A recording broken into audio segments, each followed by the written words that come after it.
d'accueillir pour cette nouvelle émission d'une heure de vérité le docteur Gérard Delépine.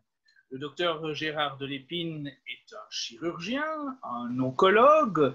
Avec son épouse, le docteur Nicole Delépine, ils ont déjà publié de nombreux ouvrages sur la médecine, sur les vaccins, sur des scandales médicaux. Ils sont aussi les auteurs ensemble ou séparément de centaines d'articles. Ils sont régulièrement les invités de médias pour parler depuis plusieurs mois de la situation du Covid-19, du coronavirus. Le docteur Gérard Delépine dénonce fréquemment les mensonges que l'on entend dans les médias du système sur le Covid-19 et nous allons essayer d'y voir plus clair avec lui sur la situation en ce moment. Alors, docteur, on nous parle beaucoup d'une deuxième vague et pourtant cette deuxième vague, on ne la voit toujours pas apparaître. Cette deuxième vague, elle semble surtout servir pour les médias de façon à créer un climat d'angoisse, un climat de stress permanent. Est-ce que vous pouvez nous en dire plus? L'histoire, la deuxième vague n'existe pas dans les infections virales habituelles. Lorsqu'on regarde l'histoire, nous n'avons pas de deuxième vague virale. On a des infections virales qui récidivent chaque année, la grippe saisonnière en est l'exemple typique. Mais il n'y a pas dans les grippes une deuxième vague de grippe, c'est faux. La fameuse grippe espagnole, qui est toujours citée comme l'horrible tsunami qui va nous tuer, la deuxième vague de la grippe espagnole n'était pas une grippe, il faut le dire. Il y a une première vague de virose, qui est une grippe, effectivement, et une deuxième vague, à peu près un an plus tard, d'infections bactériennes. Ce qui a tué autant de gens, ce sont les infections bactériennes sur des populations qui étaient très affamées, dénutries et qui avaient été fragilisées par la vague de virose. Une telle situation ne peut plus se produire depuis qu'on a des antibiotiques efficaces. Et d'ailleurs, elle ne s'est plus produite depuis cette époque, depuis 1918, donc depuis plus de 100 ans. Donc, la deuxième vague, telle qu'il parle, c'est une invention de Neil Ferguson. Neil Ferguson n'est pas du tout un médecin. C'est un mathématicien de l'Imperial College. C'est un très bon mathématicien.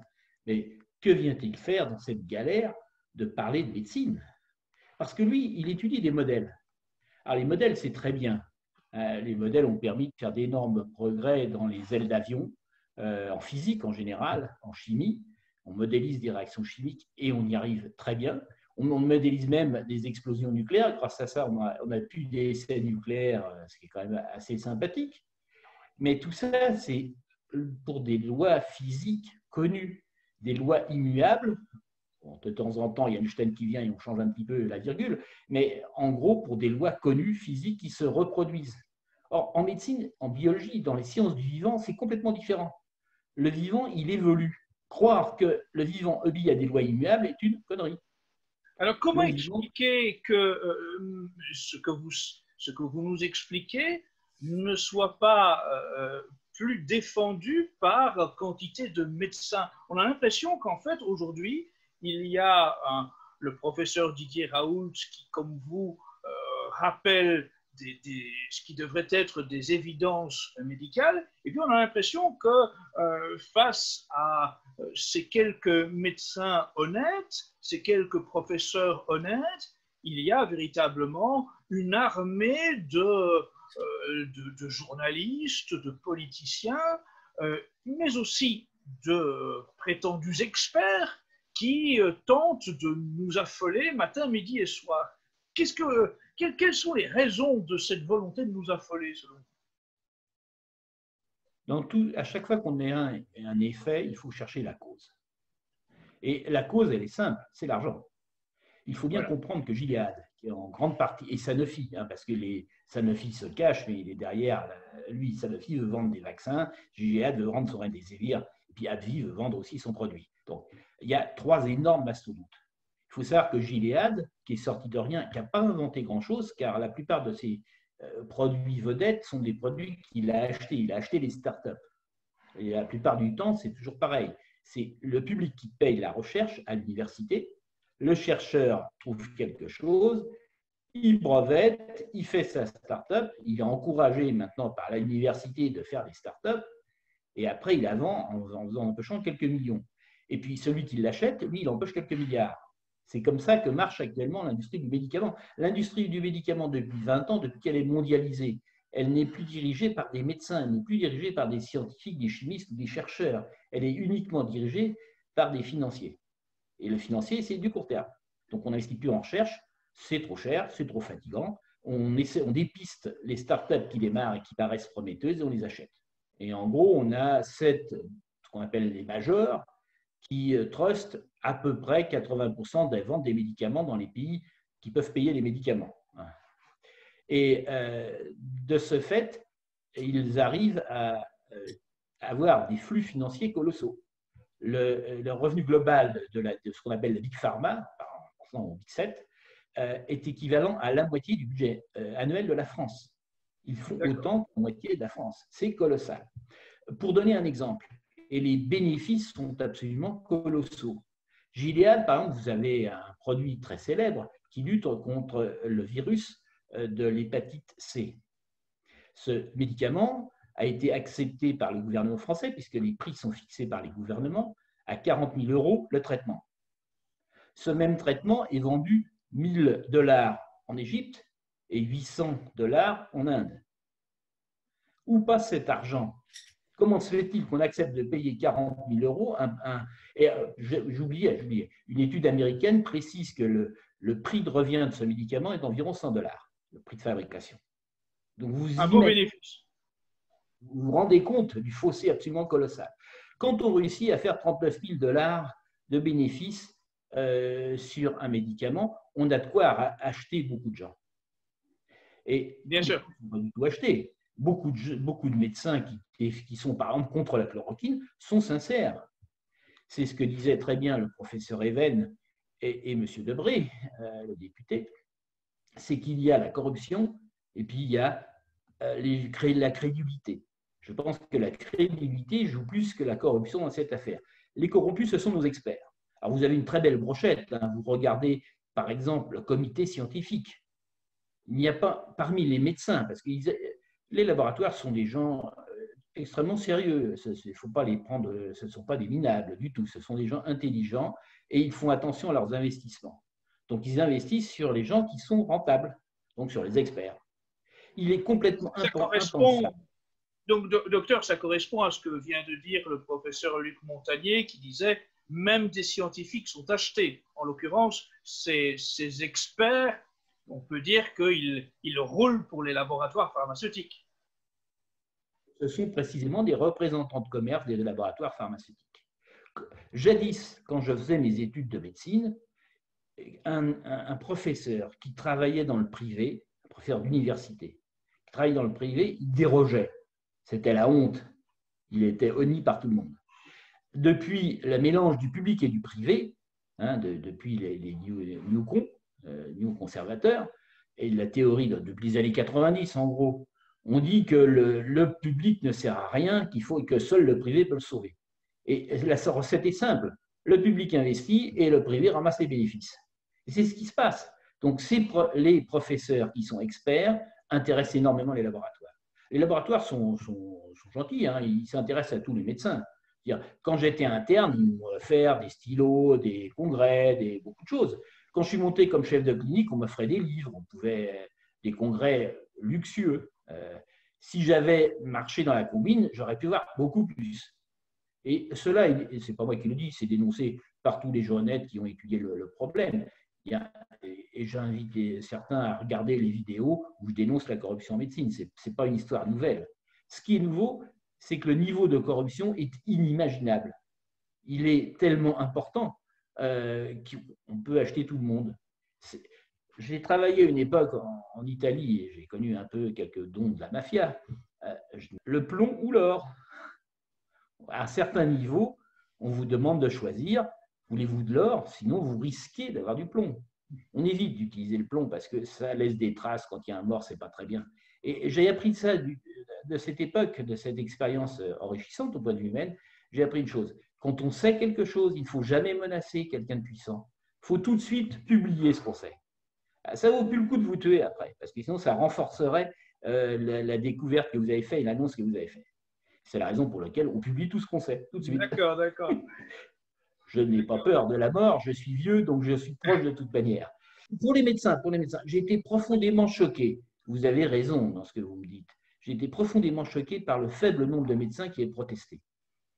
Qu'on ait eu en France l'interdiction de la chloroquine, l'interdiction de prescription, c'est une première mondiale. Personne au monde n'avait jamais fait ça. Les médecins, le fait d'un médecin, on fait 15 ans d'études, enfin j'étais chirurgien, donc j'ai fait 15 ans d'études, c'était pour avoir le droit de prescrire en mon âme et conscience ce que je crois être le meilleur pour le malade qui vient me voir. Et dans le colloque singulier avec lui, je lui explique les avantages et les inconvénients. Qu'un politique qui n'a pas fait de médecine s'arroge le droit de dire « ah, pas le droit », c'est invraisemblable. C'est vraiment une entorse majeure à toutes les règles sociétales de la médecine.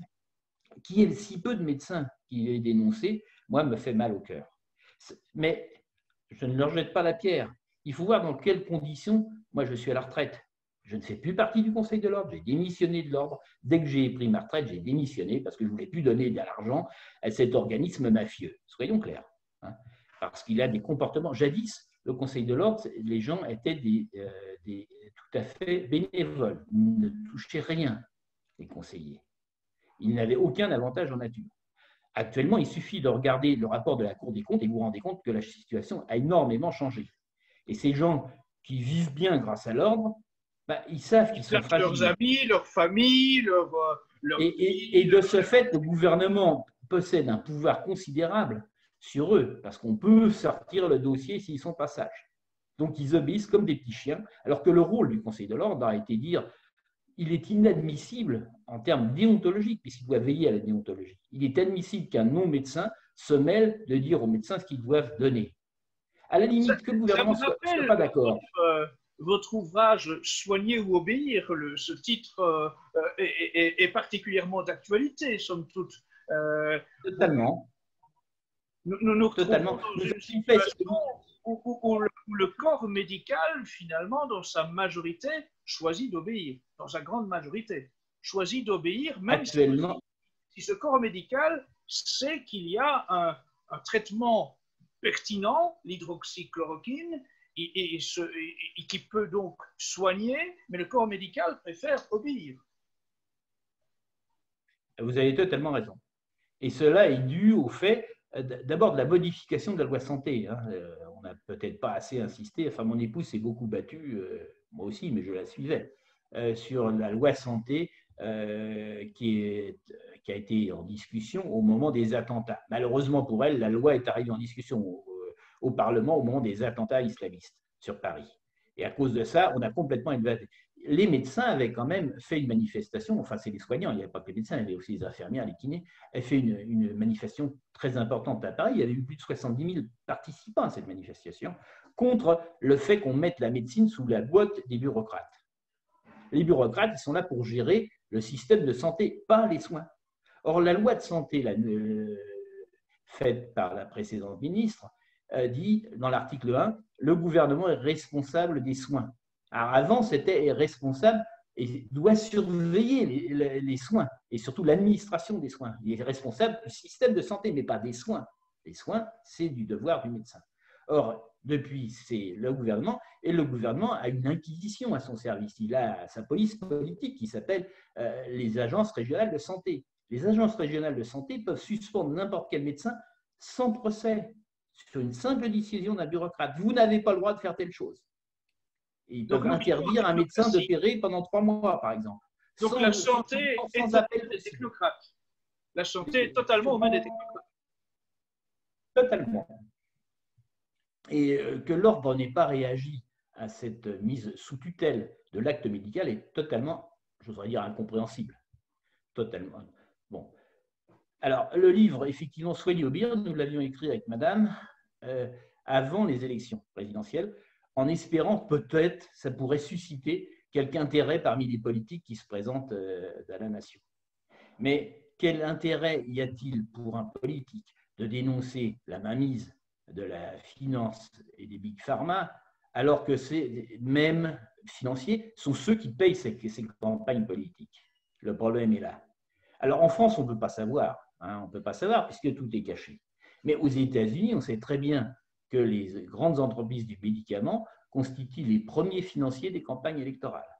C'est une chose affectée puisqu'ils déclarent, eux, ils n'ont pas honte de l'argent aux États-Unis. Et ça explique beaucoup de choses. Ça explique beaucoup de choses quant à la propagande qui se fait en ce moment autour d'une vaccination de plus en plus présentée comme la seule solution pour retrouver une vie normale.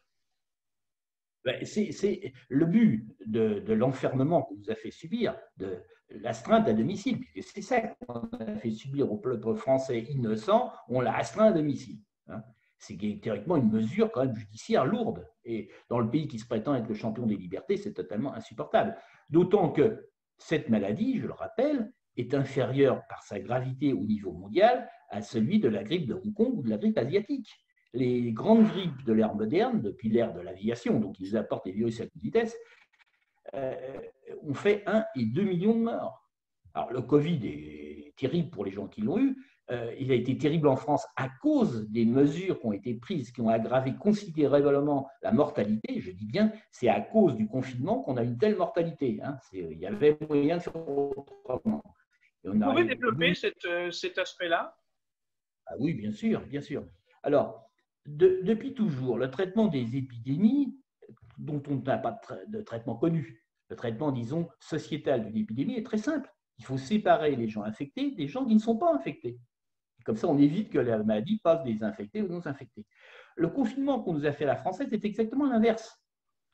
Vous aviez un infecté, vous l'aviez repéré, il toussait, c'est là qu'il est infecté, hein. C'est au moment où ils ont des signes cliniques qu'ils infectent, contrairement à ce qu'ils essaient de nous faire croire que ce sont les gens qui n'ont pas de signes qu'on infecte les autres. Ce n'est pas vrai. Ça peut arriver peut-être. Ça n'a pas été démontré. Ça peut arriver, je ne dis pas que ça ne peut pas arriver. Ça peut arriver, mais la fréquence d'une infection par quelqu'un d'asymptomatique est extrêmement faible. Quelqu'un contamine autour lorsqu'il se met à tousser, à cracher sur nous. Ça, c'est évident. Quand on est dans un métro et qu'il y a quelqu'un qui tousse, ça, c'est très bon pour infecter tout le monde. Alors, le système français a dit on enferme tout le monde.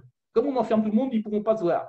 C'était complètement aberrant. Vous aviez le père de famille était infecté, on le renvoyait chez lui. On le renvoyait dans son HLM. Très, très chouette. On était comme ça dans les meilleures conditions pour infecter toute la famille. Et puis, éventuellement, la cage d'escalier, les voisins, etc.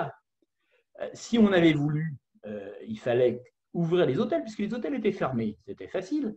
On réquisitionnait les hôtels 4 étoiles, il n'y a pas de raison, vous pouvez le payer, et on laissait les gens dans des hôtels 4 étoiles, tous les infectés étaient envoyés dans des hôtels 4 étoiles. C'était important qu'ils soient dans de très bonnes conditions pour qu'ils aient envie d'être mis en quarantaine, pour qu'ils acceptent. Et c'est beaucoup plus facile de mettre en quarantaine des gens qui savent que c'est utile. Donc les gens qui toussent, en plus, on pouvait mieux les soigner, encore a-t-il fallu accepter de les soigner. Ça, c'est autre chose. Et donc, le fait d'enfermer des gens malades avec des gens sains, c'est augmenter le risque d'infection. Alors vous me direz, je suis fou de dire ça, parce qu'on ne l'a pas beaucoup entendu. Mais il suffit de regarder les courbes comparatives, parce que la plupart des gouvernements ont suivi Niels Ferguson et cette agence de l'OMS qui était en fait patronnée par Bill Gates, qui veut vendre des vaccins. Bon. Mais il y a 2 pays qui ont fait la forte tête en Europe. Ces pays, c'est les Pays-Bas et la Suède. Alors, les Pays-Bas sont intéressants parce ils sont à côte avec la Belgique. Puis entre Belges et Néerlandais, franchement, ils vivent de la même manière, ils ont les mêmes études, ils mangent à peu près la même chose. Il y a peut-être un peu moins de fric aux Pays-Bas, mais pour le reste, c'est pareil. Et puis les Flamands belges sont vraiment des Néerlandais quand on les voit d'assez près. Hein. Donc, on ne peut pas dire qu'il y ait des différences de coutume ou d'hospitalisation dans ces pays-là. La courbe des contaminations dû à l'OMS. Je ne prends que les chiffres officiels de l'OMS. Il n'est pas question de sortir des chiffres, on ne sait d'où. Vous regardez les chiffres officiels de l'OMS, des contaminations quotidiennes aux Pays-Bas et en Belgique. Avant le confinement, c'était pratiquement pareil. À 5% près, c'était même.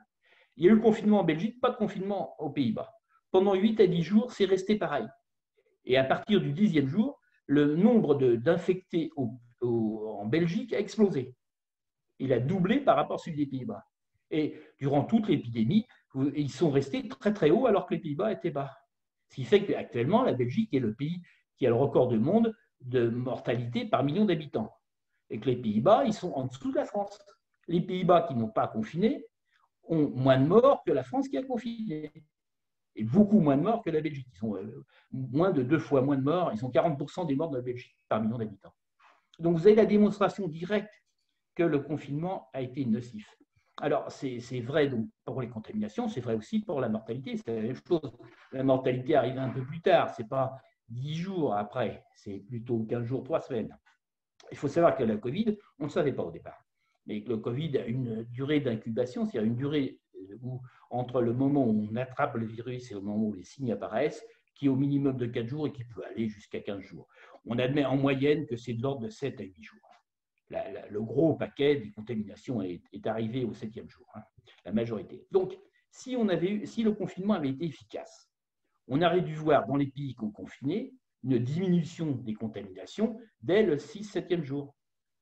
Or, lorsqu'on examine, j'ai fait l'examen 1 à 1 des 4 pays, des 4 grands pays, je ne parle pas des petits pays. L'Islande n'a pas confiné, elle a un taux de 0, mais elle n'a pas d'avions qui viennent et il n'y a pas de circulation.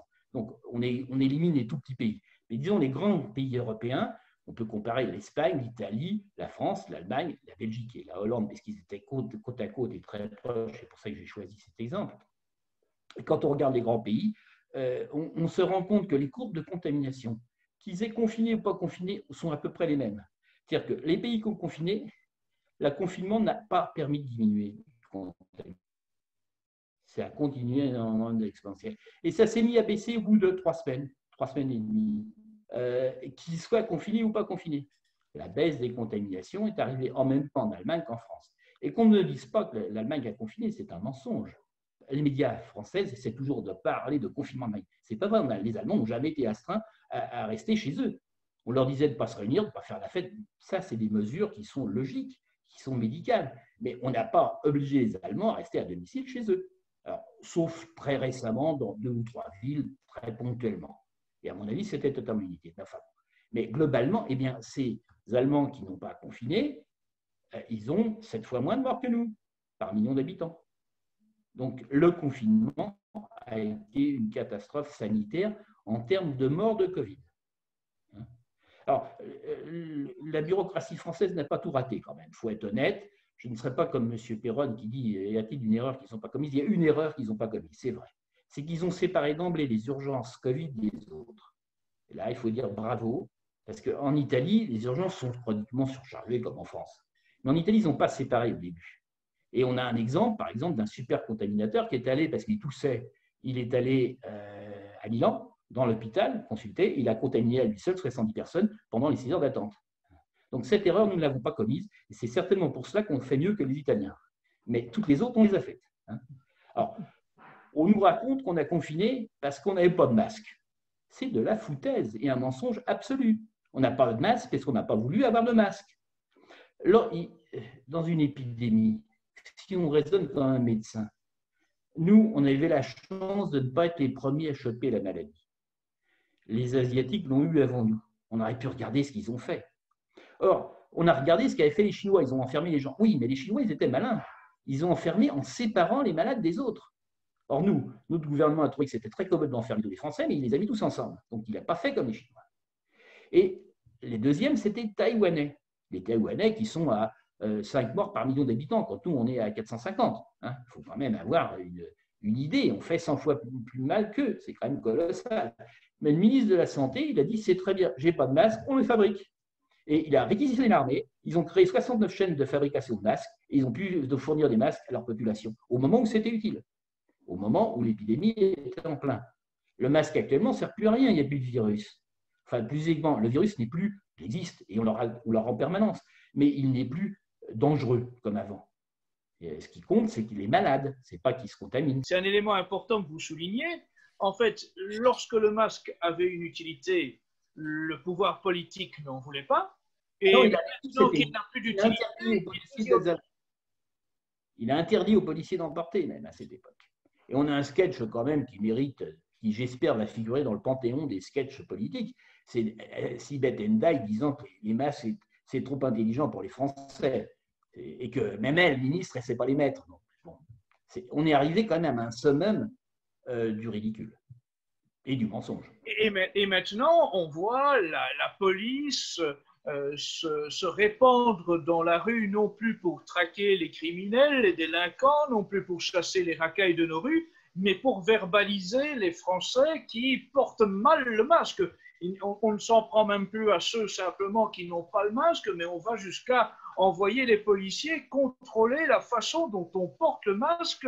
On a vu ces images complètement folles d'un magasinier dans un carrefour qui a été arrêté par 2 gendarmes parce qu'il portait le masque sous le nez.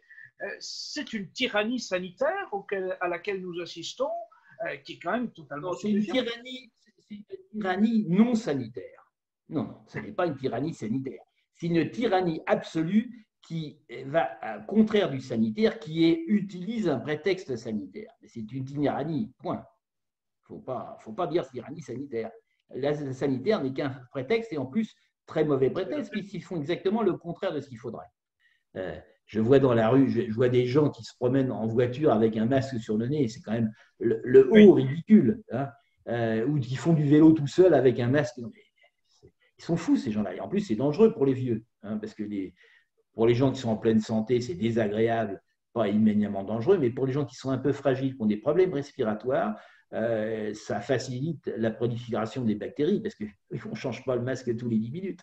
Alors, je ne suis pas contre le masque, hein, je suis chirurgien, donc toute ma vie, quand j'opérais, j'utilisais des masques.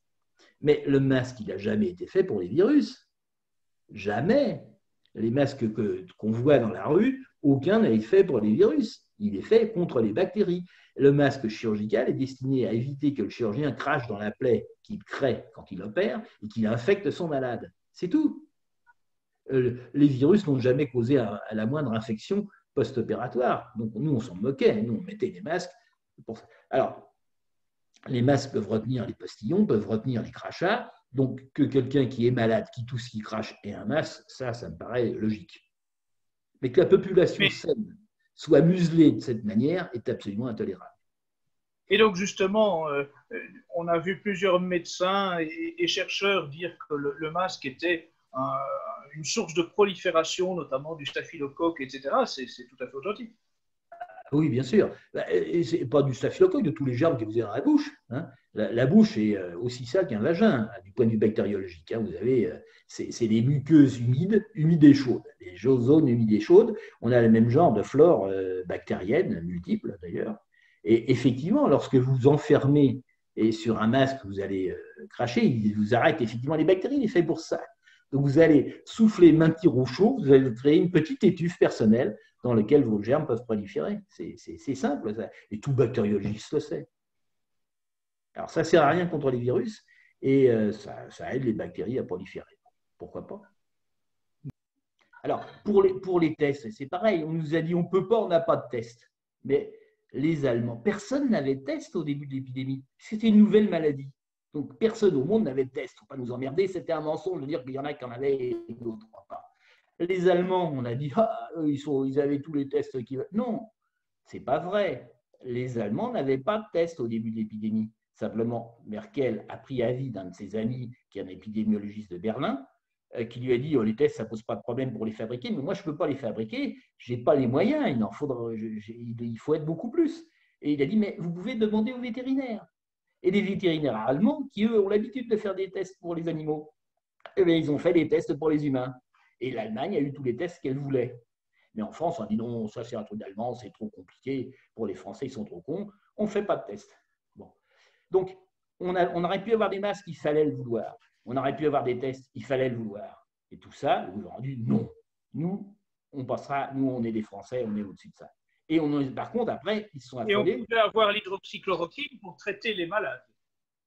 D'autant plus, alors là, pour l'hydroxychloroquine, il faut reconnaître que Sanofi a été très bien. On fabriquait de la chloroquine en France et il y a une usine qui était en voie de fermeture.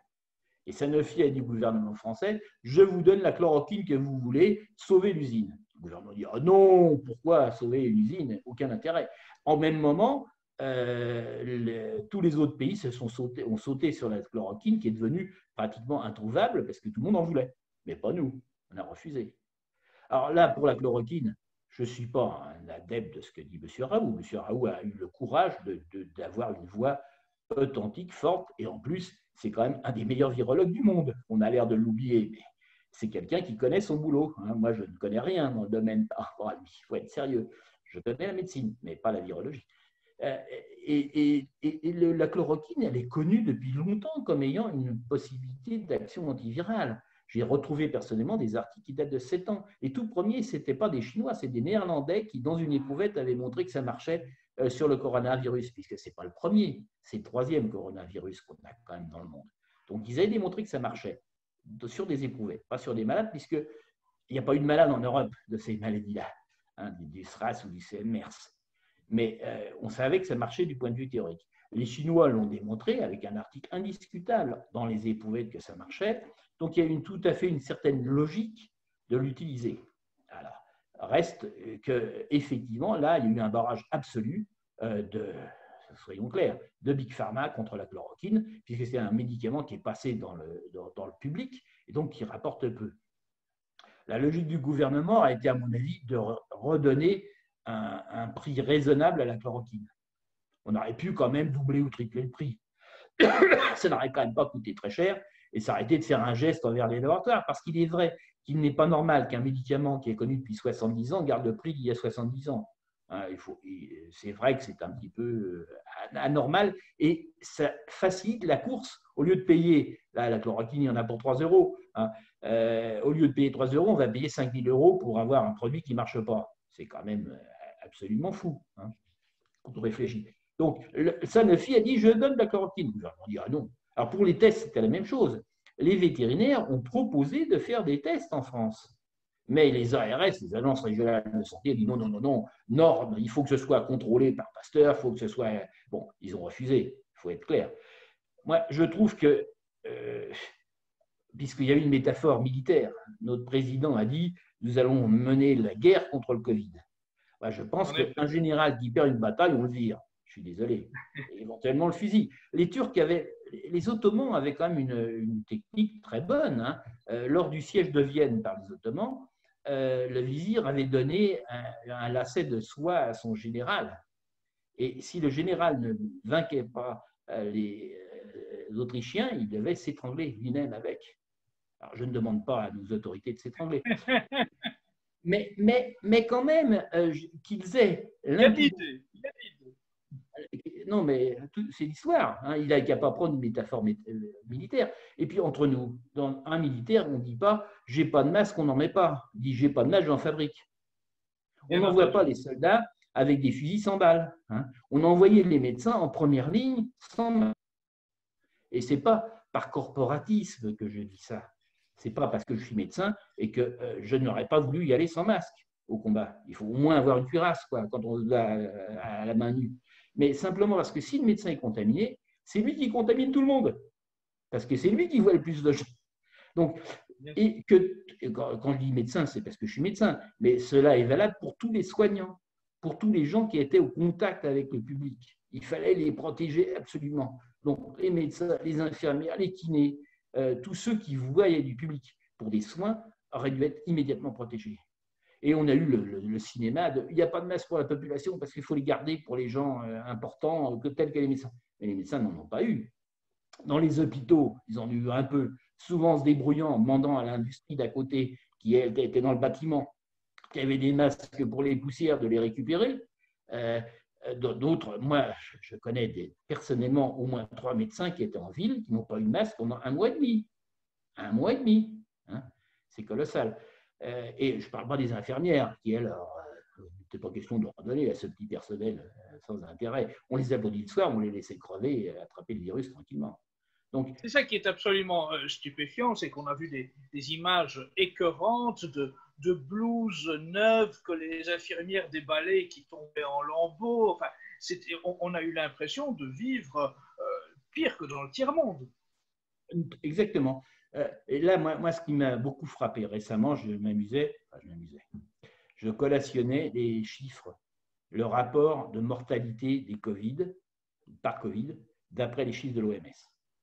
Et on regarde, là je vous ai donné tout à l'heure, en disant que c'était la grande faillite de nos systèmes, puisque nous sommes dans le top 7 de la plus grande mortalité par million d'habitants. En France, c'est quand même une sacrée contre-performance. Mais si on regarde la mortalité par milliers de contaminés, hein, donc sur 1000 contaminés, combien sont morts? Eh bien, en France, on a le pompon, on est le premier mondial. Nous avons le plus haut taux de mortalité sur 1000 infectés du Covid. On est 50 fois au-dessus des taux de l'Algérie et du Maroc. On est 25 fois au-dessus des taux de la Russie.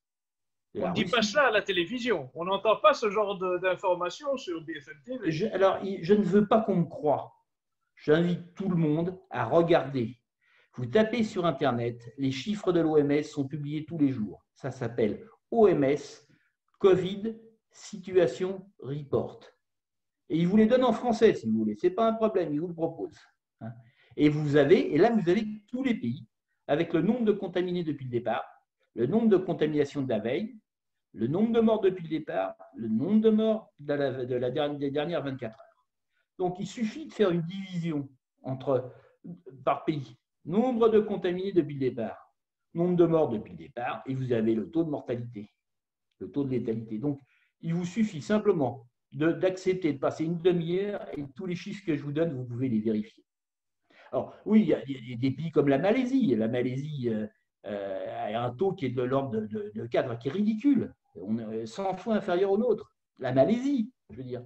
Le Maroc d'Algérie, quand même. J'oubliais les Émirats arabes unis, l'Arabie, la Jordanie. La Jordanie est quand même un pays qui est assez pauvre, il me semble, dont les hôpitaux ne sont pas au summum de leur puissance. Ils ont 10 fois moins de morts par millier d'infectés. Mais tous ces pays-là ont donné la chloroquine. Le roi du Maroc, quand il a su, il a pris les stocks de chloroquine qui étaient fabriqués dans son pays. Il les a préemptés. Sanofi a dit d'accord, ils ne pouvaient pas faire autrement. En France, on a aussi entendu que plusieurs hommes et femmes politiques, lorsqu'ils avaient été infectés, eux avaient pris soin de se faire traiter à l'hydroxychloroquine. Oui, il est très clair qu'il y avait les sans-dents et les autres. Il n'y avait pas de test, mais on sait bien que tout le gouvernement a été testé. Il n'y avait pas, la chloroquine était mauvaise, mais tous les politiques informés en ont pris quand ils ont été malades. Et aussi les journalistes, parce que beaucoup de journalistes des médias sont très proches des politiques. C'est le même microcosme, comme disait un ancien. C'est parfois la même famille. C'est parfois ou la maîtresse ou la femme, effectivement. Ils ne peuvent pas les épouser toutes. Donc, effectivement, c'est un milieu très fermé, dirons-nous. Et où, effectivement, les contaminations sont faciles. Et donc, je ne leur reproche pas de s'être protégés. Je leur reproche seulement d'avoir menti en permanence. Et ça, c'est inacceptable. En démocratie, le mensonge politique est la pire des manières de gouverner. Et malheureusement, on a un florilège de mensonges absolument innombrables. Alors, je voudrais revenir maintenant avec vous, docteur, sur un point qui inquiète, je pense, beaucoup de Français et beaucoup de citoyens de par le monde, c'est la vaccination. C'est l'hypothèse même que la vaccination devienne obligatoire, que, comme Bill Gates l'a dit, comme Attali le dit à son tour, on ne retrouvera pas la vie normale sans passer par la vaccination. C'est l'idée depuis le départ. Le Covid n'était qu'une grippe banale. On n'a jamais eu l'idée de confiner les Français lorsqu'il y a eu la grippe de 58 ou de 69. Les grandes grippes asiatiques qui ont fait 2 fois plus de morts que le Covid. On n'a pas eu, grâce à ça, on a pu soigner les autres malades. Donc, on n'a pas eu les arrêts de traitement qui ont eu lieu en France. Et on n'a pas eu non plus la crise économique absolument colossale qui va tuer encore énormément de Français par famine, par désespoir, les troubles psychiatriques, etc. Donc, le confinement était vraiment une catastrophe. C'est pour cela que je me bats, parce qu'il ne faut pas oublier que dans le bilan du confinement, il y a eu trop de morts de Covid ou de Rivotril, parce qu'on a les vieux dans les EHPAD, ils sont soi-disant morts de Covid. Sauf qu'il n'y a jamais eu de test pour le prouver, puisqu'ils n'avaient pas le droit au test, les vieux, pas question. Et le décret qui a été signé par le ministre de la Santé et le Premier ministre, les deux, disait qu'on pouvait donner du Rivotril sur simple suspicion de Covid. Et on devait le donner préventivement. C'est-à-dire qu'on indiquait aux médecins qu'ils avaient le droit de faire une ordonnance préventive. L'infirmière préparait une seringue avec le produit mortel qu'il mettait dans la chambre. On mettait quand même le nom du malade. On peut dire, docteur, que ça a été une forme d'euthanasie organisée. Je refuse. Non, je refuse le terme d'euthanasie. L'euthanasie, c'est pour mettre fin aux souffrances des gens. Là, je parle d'assassinat. C'est un crime prémédité, puisqu'on le faisait avant que le problème se pose. On a décidé d'indiquer, c'est la définition légale de l'assassinat. Et là, je veux dire, pour moi, il y a… docteur, que pour soi-disant sauver la vie de ces personnes âgées, on les a assassinés. Exactement. On a refusé la chloroquine en disant c'est beaucoup trop dangereux la chloroquine. Injectez donc le Rivotril. Le Rivotril tue à tous les coups les gens qui ont des petits problèmes respiratoires. C'est fait pour ça. Alors vraiment… C'est un crime d'État. C'est un crime d'État, précisément. C'est un crime, c'est plus qu'un crime d'État, c'est quand même un crime contre l'humanité. Dans toutes les sociétés civilisées, les vieux, les gens faibles, on les protège. Et là, on les a assassinés. Je dis bien, on les a assassinés. Et puis, il n'y a pas que. Non seulement les assassiner, mais une des premières choses qu'on voit dans les civilisations préhistoriques, c'est le rite funéraire. Hein? Quand même, dès que l'homme est devenu homme, il s'est intéressé aux dépouilles de ses aïeux. Et il les a accompagnés. Et c'est très important de pouvoir accompagner ces anciens pour soi-même, pour eux, par rendre hommage. Or, on s'est trouvé dans la situation d'un grand tragédie, de la tragédie grecque, hein, où on interdisait à une certaine fille d'enterrer son frère, et elle a été emmurée vivante parce qu'elle a quand même enterré contre les ordres du roi Créon. Et on s'est trouvé dans cette situation. Les gens qui allaient accompagner leur famille au cimetière ont été interdits et mis en prison s'ils récidivaient. Où est passée notre humanité? Ça dépasse complètement la médecine. C'est vraiment qu'on puisse arriver à des choses pareilles. Malheureusement, on a, dans le dernier siècle, vu ça qu'avec les nazis. L'élimination des gens fragiles, hein, ça a été décidé par les nazis. Les fous devaient être éliminés. Ça a été fait. Et malheureusement, on a vu la même chose en France. Donc, effectivement… En France, oui, en fait, nous avons assisté à une résurgence d'un totalitarisme orwellien, en plus. On a l'impression de vivre en ce moment un mélange entre 1984 d'Orwell et Le meilleur des mondes d'Huxley. C'est comme si tout cela se télescopait sous prétexte sanitaire. Totalement, totalement. Et je dis bien, le sanitaire n'est qu'un prétexte, car nous aurions pu traiter par des médecins en séparant les malades des autres. D'emblée, on n'avait pas besoin de tests, je vais vous dire franchement. Parce qu'effectivement, si on avait simplement séparé les gens qui toussaient des autres, on aurait complètement coupé l'épidémie. Alors, pour en revenir au vaccin, que diriez-vous justement à ceux qui nous regardent, que diriez-vous lorsque on leur proposera de se faire vacciner, puisqu'on sait bien que le gouvernement a l'intention de mener une grande campagne promotionnelle de ces vaccins, puisqu'il semble qu'il y en ait plusieurs. Que diriez-vous, quel conseil donneriez-vous aux Français? Je pense que beaucoup c'est très clair. C'est très simple et très clair. Lorsque nous avions les nazis, on a créé la résistance. Nous avions les nazis chez nous et c'était des gens qui tuaient. Hein. Eh bien, je donne entrée en résistance par tous les moyens. Par tous les moyens. Je ne suis pas contre les vaccinations. Attention, hein, je suis un médecin, j'ai vacciné dans ma jeunesse. Je ne suis pas du tout contre le principe de la vaccination. Mais un vaccin, c'est comme n'importe quel médicament. Il faut étudier la balance avantage-risque. Qu'est-ce qu'on peut en attendre, qu'est-ce qui va nous éviter et quels sont les risques qu'il fait courir. Et là, je suis absolument opposé aux procédures actuelles qui sont d'homologation des vaccins à la va-vite. On les homologue alors qu'on ne sait pas s'ils sont toxiques et qu'on ne sait pas s'ils sont efficaces. Et il y a même des lois en Australie et même au Danemark qui sont passées disant que dès qu'un vaccin serait de marché, on va les rendre obligatoires.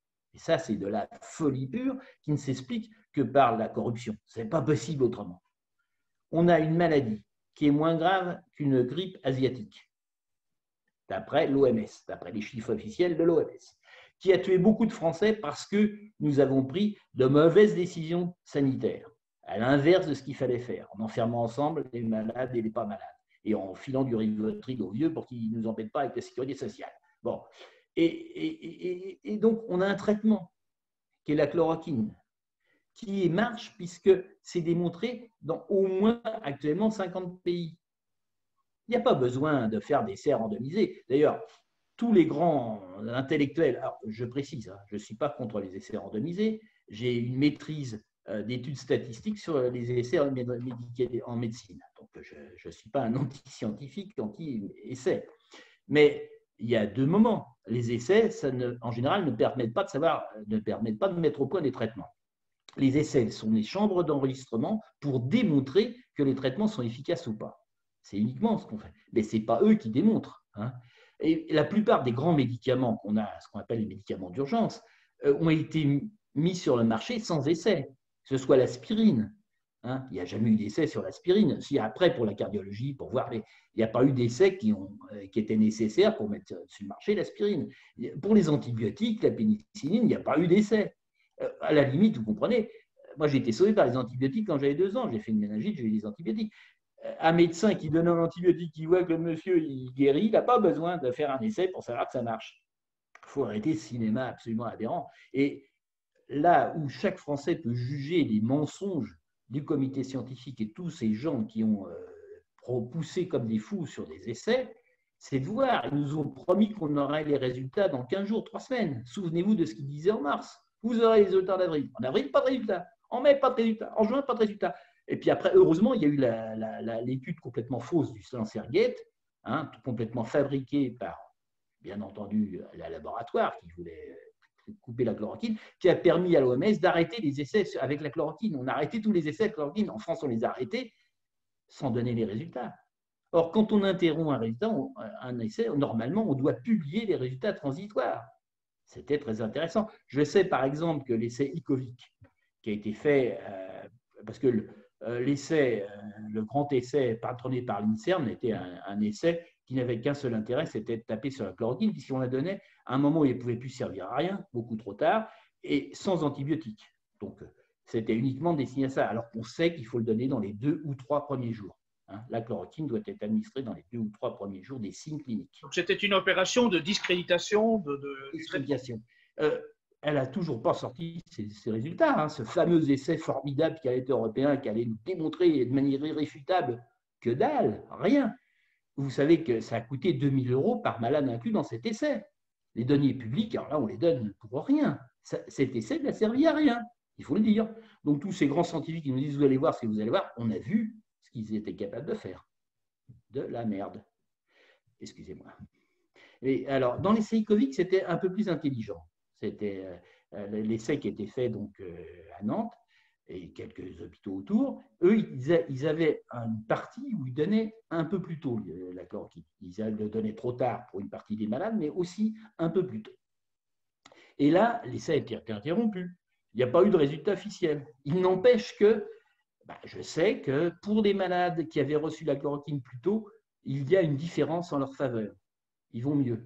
Alors, ce n'est pas statistiquement significatif, on va me répondre. Oui, effectivement, comme ils n'ont pas eu de malade, parce qu'ils ont fait leur essai à un moment où la maladie était partie, ou à peu près, ils ont fait dans la phase descendante de la maladie. Donc, ils n'avaient aucune chance de faire leur recrutement. En plus, des gens mal intentionnés, dont je faisais partie, expliquaient que ces essais pouvaient servir à rien, ce qui était vrai. Et donc, ils ont eu un mal de chien à recruter des malades. Alors, pour le grand essai d'INSERM, qui a été en fait créé par M. Lévy, le mari de l'ancienne ministre de la Santé qui a démissionné quand ça a commencé à sentir trop roussi. Et c'est celui aussi qui a inauguré le laboratoire P4 de Wuhan, dont très vraisemblablement le virus est sorti. Je ne sais pas comment, mais c'est quand même, la proximité des lieux est quand même tout à fait frappante. Eh bien, cet essai-là, aucun pays européen n'a accepté d'y participer. Ils ont tous dit oui, mais je crois qu'il y a juste le Luxembourg qui a mis 2 malades dedans. Et c'est parti en eau de boudin, comme ce qu'il méritait. Donc, tous les essais des grands scientifiques français qui tapaient sur la chloroquine, aucun de ces essais n'a donné le moindre résultat. Alors, honnêtement, il était facile de vérifier les résultats de M. Raoult. Lorsqu'en physique, on veut savoir si l'eau a une mémoire ou s'il y a un truc très bizarre, on nous annonce que le soleil va se lever à l'est. Ben, c'est facile, on reproduit l'expérience dans les mêmes conditions. Donc, pour vérifier ce que faisait M. Raoult, c'était très simple, il fallait faire exactement ce qu'il faisait. Et il pouvait même, puisque eux ne croyaient pas, Raoult ne pouvait pas ne pas donner son traitement puisqu'il était persuadé qu'il marchait. Mais quelqu'un qui ne le croyait pas, Raoult, pouvait parfaitement tirer au sort les malades. Je donne le traitement Raoult tel que Raoult le dit, et l'autre partie, pas d'arrêtement, et je regarde ce qui marche. Et en 10 jours, on a eu des résultats. Pourquoi en 10 jours? Parce que une des choses les plus intéressantes dans ce que disait M. Raoult, c'est que la charge virale diminuait très rapidement et pratiquement devenait nulle à partir du 10e jour. Donc ça, on pouvait le vérifier. Donc on pouvait, mettons qu'on n'ait qu'15 jours pour inclure suffisamment de malades, hein, parce qu'il faut recruter les malades. On incluait suffisamment de malades en 15 jours, maximum un mois, et 10 jours plus tard, on avait le résultat. Et on pouvait savoir si c'était vrai ou pas. Donc on pouvait, mais on ne voulait pas. On n'a pas voulu. Je prétends qu'on n'a pas voulu. Dans toutes les expériences scientifiques, lorsqu'il y a un savant fou qui dit quelque chose et qu'on ne croit pas, on reproduit son expérience. Nous avions M. Raoult qui a été traité de savant fou, qui prétendait des trucs. Il a dit comment il faisait, il a donné sa recette. Pour démolir sa recette, l'honnêteté aurait été de faire exactement ce qu'il faisait et voir ce que ça donnait. Avec toutes les garanties. On peut considérer qu'en somme, si on n'a pas voulu, c'est parce qu'il fallait se plier devant Big Pharma et sa vente du vaccin. C'est l'intérêt financier derrière la vente du vaccin qui a justifié qu'on... Du médicament, oui, c'est le médicament ou le vaccin. Et d'ailleurs, si vous regardiez, j'invite les gens qui lisent l'anglais de lire le rapport 9 de l'Imperial College, le rapport qui a foutu la trouille aux politiques européens et qui les a poussés à confiner. Dans le rapport de l'Imperial College, il dit bien il faut confiner tout le monde au moins 18 mois à 2 ans jusqu'à l'arrivée d'un vaccin ou d'un médicament. C'était très clair. Et actuellement, ce qu'on essaie de nous imposer encore. Alors, ils ont été obligés de déconfiner. Pourquoi? Parce que là, l'économie a pris un tel coup qu'il va falloir 5 ans ou 10 ans pour s'en remettre. Je pense que si on continue avec les systèmes de différenciation qui tuent le commerce actuellement, parce que moi, je n'ai pas envie d'aller dans un magasin avec un masque. Ça ne me donne pas envie je n'ai pas envie d'aller dans un restaurant s'il faut que je me masque. Non, mais en plus, je sais que c'est de la foutaise. Maintenant, hein, j'étais pour les masques au début de l'épidémie, quand effectivement, il y avait des gens qui toussaient et qui crachaient. Maintenant, on n'en a plus de malades dans les rues. Alors, nous aura quoi d'avoir des masques, sinon à vendre des masques qu'on a fait un peu tard. Bon. Donc, le fait de faire peur aux gens en permanence, ça ne permet pas à l'économie de repartir. Donc, on a perdu déjà à 10 à 15%, on pense qu'on a perdu au moins 12% dès maintenant du produit national brut avec les conneries qu'a fait le gouvernement. Le fait de maintenir tous ces systèmes de distanciation des entreprises, c'est ridicule. Je veux dire, on annonce 60 000 faillites d'ici juin 2021, donc 600 000 pertes d'emplois. Absolument, oui, c'est comme ça. J'invite les gens non plus, vous n'avez peut-être pas vu ce rapport, mais c'est l'UNESCO. L'UNESCO pleure actuellement et dit qu'il y aura 130 000 enfants qui vont mourir ils disent à cause du Covid, mais ce n'est pas du Covid. Les enfants de moins de 5 ans. Les enfants de moins de 5 ans n'ont aucun risque de mourir du Covid. Il y en a eu moins de 10 dans le monde. Ce n'est pas zéro, comme en médecine, on n'est jamais zéro, mais c'est un risque totalement infinitésimal. Par contre, il va y avoir 130 000 qui vont mourir d'après l'UNESCO, ce n'est pas moi qui le dis, hein, c'est l'UNESCO, simplement de famine. Parce que la crise mondiale a été terrible pour les pays peu développés. Beaucoup des pays d'Afrique, d'Asie ou d'Amérique du Sud vivent grâce à l'argent que leur envoient les migrants ou d'autres. Or, la plupart de ces emplois sont des emplois précaires, souvent même pas déclarés, c'est souvent des emplois au noir. Ils n'ont pas été du tout indemnisés puisqu'ils n'existaient pas officiellement. Donc, ils ont 2 à 3 mois. Je reviens encore sur ce vaccin. Pourriez-vous dire à ceux qui nous écoutent pourquoi il faut se méfier de ce vaccin? En somme, ceux qui seraient tentés de se sortir de ce pétrin en écoutant les entre guillemets bons conseils de nos médias et nos experts, pourquoi doivent-ils se méfier de ce vaccin? Vous avez quand même un exemple, c'était le Covid raté. Le Covid-19, c'était la grippe H1N1. On a essayé de nous faire un cinéma d'encre sur la grippe H1N1 qui allait tuer des centaines de milliers de Français. On a acheté pour 2 milliards de médicaments et de vaccins, notre ministre précédente, à cette époque. Et on a vacciné. On sait très bien que le vaccin n'a servi à rien, sauf à donner des complications neurologiques graves qui ont été reconnues par la justice et qui ont été indemnisées. Donc, le fait de se vacciner, et oui, c'est passé en justice, on peut le dire, c'est indiscutable. Donc, là, c'est un exemple. C'est un élément qu'il faut vraiment souligner, ça. Là, il suffit de regarder, vous tapez complications neurologiques du vaccin contre la grippe H1N1, c'est publié par la Sécurité sociale, par la justice, partout, vous les trouverez. Ça a été un exemple, parce qu'un vaccin comme un médicament, ça devrait être bien étudié. Et lorsqu'on fait en urgence un vaccin comme là pour la grippe H1N1, ils l'ont fait en urgence. D'ailleurs, si les vaccins n'étaient pas dangereux, les laboratoires pharmaceutiques n'auraient pas demandé d'être exemptés de responsabilité en cas de pépin. Or, il faut bien savoir que tous les laboratoires qui préparent les vaccins ont exigé de l'État qu'on les exempte de toute poursuite en cas d'accident vaccinal.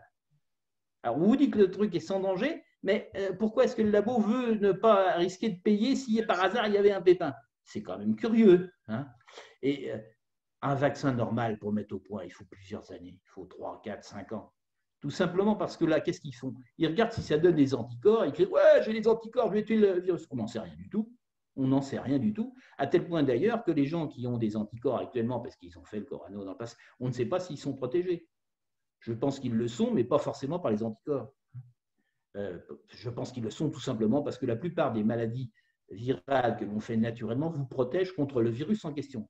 Bon, dans la grippe, à chaque fois, c'est un virus différent. Vous n'êtes pas protégé contre le virus de l'année prochaine, puisqu'il n'est pas le même que celui que vous avez eu avant. Mais en tout cas, lorsque c'est un virus de la rougeole, les gens qui ont fait une rougeole, ils en font jamais d'autres dans leur vie. Ceux qui ont fait la variole, ils en font jamais d'autres dans leur vie. Ceux qui ont fait la polio, ils n'en font pas d'autres. Ce n'est pas vrai. Donc, on ne peut pas, l'immunité qu'on acquiert naturellement est beaucoup plus efficace qu'une immunité vaccinale. Alors, dans les vaccins, donc on a l'exemple de la grippe H1N1, un vaccin fait trop vite, qui donne des complications et qui a été sans aucun intérêt. D'ailleurs, les Français, heureusement, ont écouté les médecins qui ne voulaient pas se vacciner et ils sont peu allés. On n'a pas réussi à refourguer nos stocks de vaccins à d'autres pays parce qu'on était quand même les plus cons de l'Europe. Au niveau européen, les députés des autres pays sont un peu moqués de la France à cause de ça. Alors ça, c'était un premier exemple. Mais il y a un exemple beaucoup plus récent qui est très inquiétant. C'est le vaccin contre la dengue. Là, vous avez une ministre de la Santé qui dit les vaccins, c'est sans danger. Bon, d'accord. Qu'est-ce qui s'est passé avec la dengue? La dengue, c'est une grippe tropicale qui donne des signes de grippe. Et puis, de temps en temps, ça peut donner des complications hémorragiques. Il y a 4 virus différents pour la dengue. En général, le premier épisode est bénin, c'est une grippe banale, mais le deuxième épisode, avec une autre souche, puisque ce n'est pas la même, le deuxième épisode peut donner, par un phénomène d'anticorps, bon, c'est un peu compliqué, mais peut donner des accidents graves. Sanofi a trouvé le premier vaccin contre la dengue, on a fait une publicité monstre, a invité le ministre de la Santé dans un bon restaurant à Paris et ils ont signé un contrat par lequel elle consacrait quand même les 3/4 du budget vaccin de son pays au vaccin contre la dengue. Et c'est devenu une affaire politique où on fait d'énormes campagnes de vaccination. Il y a eu 700 000 enfants qui ont été vaccinés contre la dengue. Et qu'est-ce qui s'est passé? Dans l'année qui a suivi, il y a eu au moins 500 morts de dengue. Beaucoup plus que ce que donnait la dengue normale. Et ils n'ont pas écouté le donneur d'alerte, qui n'était pas n'importe qui, un vieux donneur d'alerte de 85 ans, qui avait participé à la campagne dans le Pacifique avec les troupes américaines et qui, justement, connaissait très bien la dengue. C'était l'expert mondial de la dengue, un peu comme Raoult. Eh bien, lui, il a dit, attention, on ne voyait pas qu'il ne faut pas vacciner comme ça sans savoir. Ça peut être dangereux si vous vaccinez quelqu'un qui n'a jamais rencontré une des 4 souches. Il avait prévu ça, il avait dit. Il avait même envoyé une vidéo à tous les députés. Mais les députés se sont dit, nous, on est des gens intelligents, nous, on est payés, et on ne s'en occupe pas. Alors là, c'est un pays qui n'est pas la France, c'est un pays d'Asie, c'est un pays au sud, un de ces pays que l'on a un peu tendance à mépriser, mais ils ont une justice. Et là, actuellement, le ministre de la Santé est devant ses juges, et le médecin qui a écrit l'article disant que c'était sans danger est aussi devant ses juges. Et j'espère que ça servira de leçon à nos politiques. Mais effectivement, c'est un petit pays tropical. Ça ne peut pas arriver en France, on est des gens sérieux. On amnistie a priori les gens qui sont responsables de dégâts. Hélas, oui, Donc, on a je dirais aux enfants, ne prenez un vaccin que s'il est sûr. Hein, et pour savoir s'il est sûr, il faut attendre 2-3 ans. Alors, heureusement, il y a toute raison de penser que ce virus-là ne reviendra pas. Donc, on nous fait un cinéma, vous enfermez vraisemblablement pour rien, parce que si vous regardez les chiffres actuellement, l'épidémie est partie d'Europe. Elle est partie. Ce n'est pas moi qui l'ai dit. Je sais bien que tous les médias, tous les jours, là, vous avez le croque-mort. Avant, il énonçait les morts le soir. C'était le sketch du soir. On écoutait la litanie des morts. Ils ne nous donnaient pas les noms, hein, quand même. Ils n'ont pas été jusque-là. Mais c'était quasiment ça. Eh bien là, actuellement, ils nous donnent les cas. Mais les cas, ce n'est pas des malades. On s'en fout des cas. Je veux dire, si vous amusiez à tester pour savoir si les gens ont eu la grippe dans la population française, vous auriez une proportion absolument colossale de cas positifs. Ce qui est intéressant, ce sont les malades. Alors, si on regarde les chiffres actuels de Santé publique France, je les ai encore consultés ce matin, regardez la courbe et vous verrez que c'est ridicule. On n'est à rien du tout. Hein. Je rappelle, quand on nous annonce 4 morts, c'est catastrophique. Ah oui, ça a doublé, hier il y en avait 2, on en a 4, les morts ont doublé. Hein. Mais on fait dire ce qu'on veut aux chiffres de cette façon-là. Oui, oui, mais parce qu'il faut voir la perspective. Alors, je rappelle pour nos amis, pour vos auditeurs, qu'il y a 500 morts de cancer chaque jour en France. Hein, et certains, il y en aura davantage parce qu'on ne les a pas soignés pendant 3 mois à cause du confinement. Hein, et qu'il y a au total une moyenne de 1400 Français qui meurent chaque jour. Alors, pourquoi est-ce qu'on consacre toute notre énergie et tout notre argent et qu'on tue notre économie pour une maladie qui est ridicule en nombre actuellement?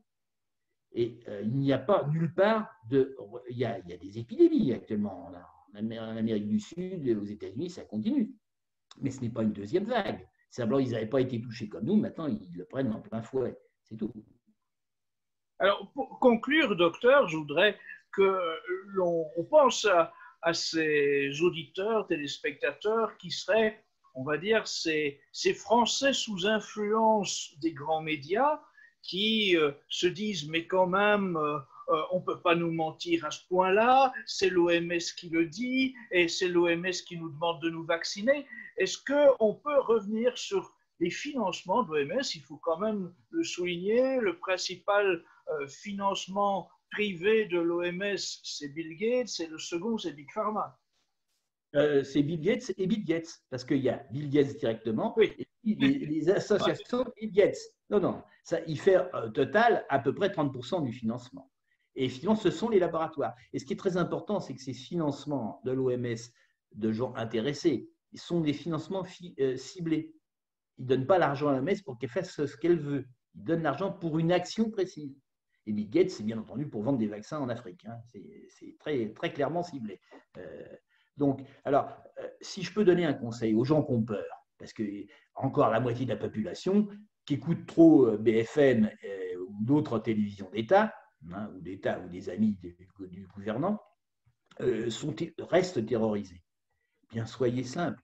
Achetez donc un antibiotique et de la chloroquine. Je rappelle que la chloroquine est maintenant en vente libre en France, enfin, vente libre. Bien entendu, je n'ai pas dit de la prendre. Il faut que ce soit un médecin qui vous la prescrive, et il faudra que ce soit un médecin qui vous explique comment la prendre, s'il faut la prendre. Mais achetez d'emblée votre chloroquine pour 3 personnes, si vous êtes 3, c'est pas cher, ça vous coûtera 30 €. Et s'il y en a besoin la prochaine fois, vous serez protégé à condition de suivre les prescriptions de votre médecin. N'attendez pas qu'on vous l'interdise encore.